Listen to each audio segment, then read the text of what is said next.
Жогорку кеңештин экс-депутаты учурда камакта жаткан Садыр Жапаров президенттен ырайым сурап кайрылганына толук 1 айдан ашса дагы азыркыга чейин жооп жок. Бул тууралуу анын жактоочусу Шарабидин Токтосунов Марал радиосуна билдирген. Президенттик аппараттын кишилери Садыр Жапаровдон ырайым берүү боюнча арызды саясатчынын жакын туугандары аркылуу 1 ай мурда жаздырып алган. Муну жактоочу билгенине 3-4 күн болгонун радиого билдирген. Мен муну билгениме 3-4 күн болду. Садыр Жапаровдун туугандары менен байланыштым. Алар арызды жаздырдып 16 октябрда беришкен экен.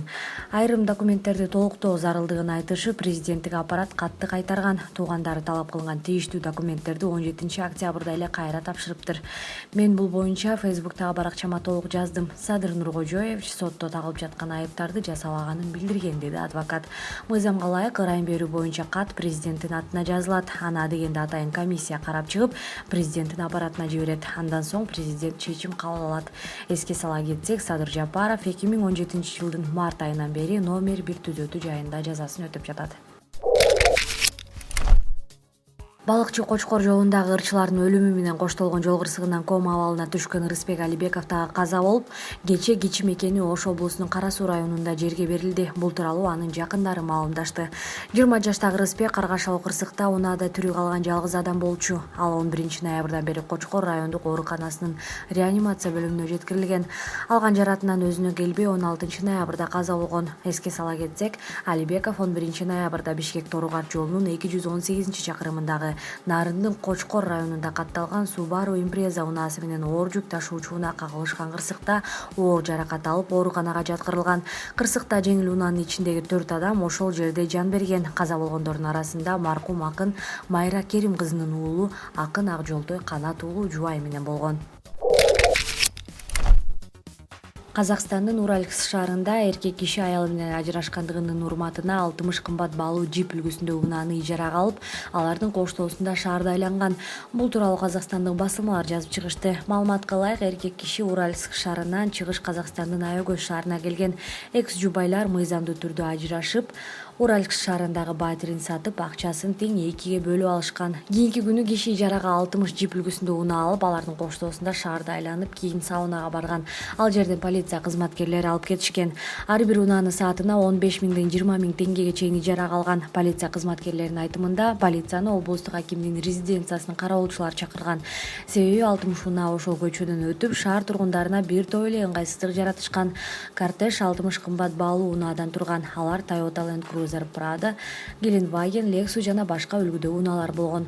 Полиция кызматкерлери аларды Самал аймагына токтотуп, унааларды ижарага алган кишини кармашкан.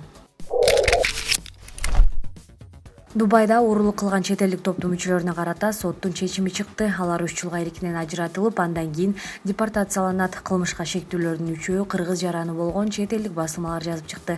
Соттолгон жарандар ушул жылдын февраль айында Дубайдагы Palm Jumeirah аралындагы виллалардын бирине балкон аркылуу киришкен.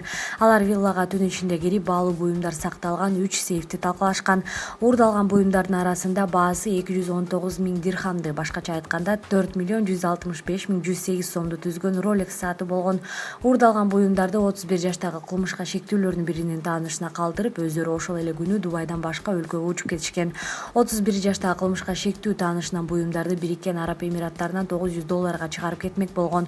Дубайдын полициясы шектүү делинген 4 жаранды кармап, уурдалган буюмдардын айрымдарын ээсине өткөрүп берген. Ал эми уурдалган буюмдарды сактап жүргөн айым эркиндикте экени айтылат маалыматта. 31 жаштагы айыпталуучу таанышына жолугуп, баалуу буюмдарды алып, өлкө аймагынан чыгарып кетүүнү пландап жатканын моюнга алган. Ал аны менен чогуу кылмыш кылган 3 адамга материалдык, техникалык жардам көрсөтүп жүргөн. Сотто кыргыз жарандары күнөөлөрүн моюнга алышып, Дубайга акча жана баалуу буюмдарды уурдоо үчүн келгендерин айтышкан деп жазылат маалыматта. Кочкор Ата шаарынын жашоочулары Facebook социалдык тармагында балдар реабилитациялык борборундагы шарттарга нааразычылыктарын билдиришти. Бейтаптар психоневрологиялык бөлүмгө таң зардан кезекке турушуп, айлалары жок бетон тепкичтерге отурушаары жазылган билдирүүдө. Аялдар эмчектеги балдары менен 3-4 саат кезекте отурушат. Алар муздак тепкичтерге отурганга аргасыз. Министрликтин басма сөз кызматы бейтаптарды кабыл алган невролог врач реабилитациялык борбордо жеке кабинет ачканын такташты. Ал Кочкор Ата мэриясы менен келишимдик негизде жеке кабинет ачып, балдарды кабыл алат. Реабилитациялык борбордун администрациясы дарыгер менен бейтаптарды кабыл алуу графигин кайра кайрап чыгуу боюнча сүйлөштү. Реабилитациялык борбордо неврологиялык оорулар менен балдарды кабыл алуу жүргүзүлбөйт. Аларды Кочкор атанын үй бүлөлүк медицина борбору карайт деп билдирет. Стамбулдагы мурдагы консул Эркин Сопоковдун уулу депутат Төрөбай Зулпукаровдун жардамчысы кызматынан өз ыктыяры менен кетти. Бул тууралуу депутат Ракурс KG маалыматтык агенттигине билдирген. Зулпукаров Сопоковдун уулу азамат чындыгында эле анын жардамчысы болуп иштегенин ырастаган. Атасынын окуясынан кийин ал өз ыктыяры менен жумуштан кетүү боюнча арыз жазыптыр. Буга чейин ал КСДП фракциясынын катчылыгында эмгектенген. Мындан сырткары Зулпукаров Эркин Сопоков менен жеке тааныштыгы бар экенин дагы танган жок. Ал белгилүү акын маркум Эгемберди Эрматовдун күйөө баласы, деди Төрөбай Зулпукарович. Өз маалында биз чогуу жогорку кеңештин депутаты болуп тыгыз иштешкенбиз. Үй бүлөсүн тааныйм. Сопоковдун башына мындай иш түшкөндө аны тааныбайм деп таануу жигитчиликке жатпай калмак менимче, деп билдирген депутат. Белгилей кетсек, буга чейин социалдык тармактарда Стамбулдагы мурдагы консул Эркинбек Сопоковдун уулу жогорку кеңештин депутаты Төрөбай Зулпукаровдун жардамчысы болуп иштери жөнүндө маалымат пайда болгон. Ош шаарында окуучу унаа жуучу жайда каникул учурунда иштеп жүрүп, жүрөк оорусунан каза болду. Бул тууралуу облустук ички иштер башкармалыгынан билдиришти. Маалыматка караганда 10 ноябрь күнү түнкү саат 3:30 чамасында бөлүмгө тез жардам кызматкерлеринен унаа жуучу жайда жаш баланын денеси табылганы, ал болжол менен жүрөк оорусунан каза болгону маалымдалган.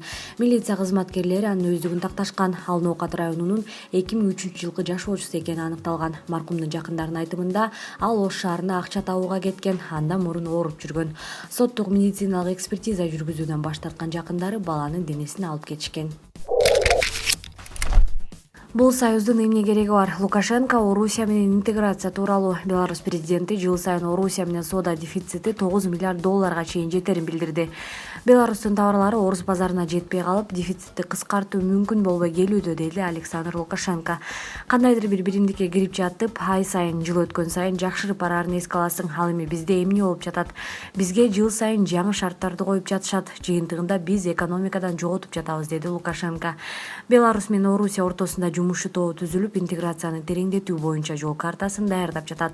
Тараптар бул документке 8 декабрда кол коюшу мүмкүн деп күтүлүүдө. Бирок Лукашенко өлкөнүн конституциясына каршы келе турган болсо, бир дагы документке кол койбой турганын эскертти. Нам каждый год подсовывают новые условия. И в результате мы постоянно в экономике что-то теряем. Извините, нахрена нужен кому такой союз? Я уже вам говорю по-деревенски, по-крестьянски, по-мужицки. Социалдык тармакта чет өлкөлүк милиция кызматкерлеринин азан айтып жаткан видеосу тарады. Көпчүлүк колдонуучулар кыргыз милициясы дагы ушундай деңгээлге келсе, уурулук, адам өлтүрүү жана башка кылмыштар токторун жазышууда.